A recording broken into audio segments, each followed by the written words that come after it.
let's talk about layers and how layers work and layer options you have. Layers are like transparent pieces of paper. You can say here I've pasted in the orange and I've pasted in the lips, and they've each gotten their own layer. And you can click and drag to reorder layers. Whatever layers are on top will be on top of the other layers. That's what lets these lips sit in front of the orange. Now, layers have these three dots here for the menu for each layer. They let you rename it, let you lock and unlock a layer. If you lock a layer, it just stops you from being able to select it or move it or manipulate it.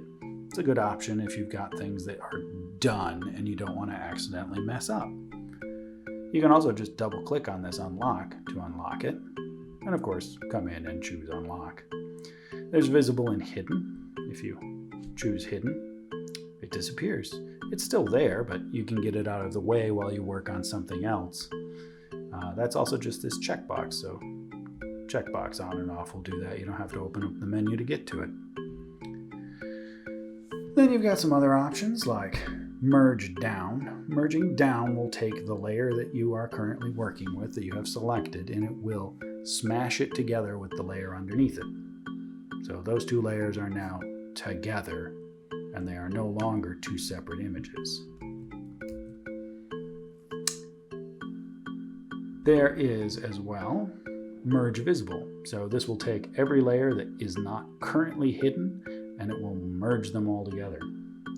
Flatten image will just take every layer and stick them together whether they're visible or not. Duplicate layer, so if I wanted another one, which we saw we actually had available in transformations as well. And the trash, which is also available in transformations. So those are most of your options, except you also have blending modes and transparency. Now the transparency, as you drag the transparency down, the image becomes more and more transparent until it disappears. So you can set it to be only partially visible at any degree between 0 and 100% visible. And then there's also blending modes. Now blending modes are different ways of getting the layer to map to the image. So if I choose multiply, basically multiply takes white and makes it transparent. It also means that any color that is between white and black is partially transparent. So that can be useful. They all can be useful. They all have different effects. It's worth taking some time to go through and check them out and see what they do and apply how they work to your image. And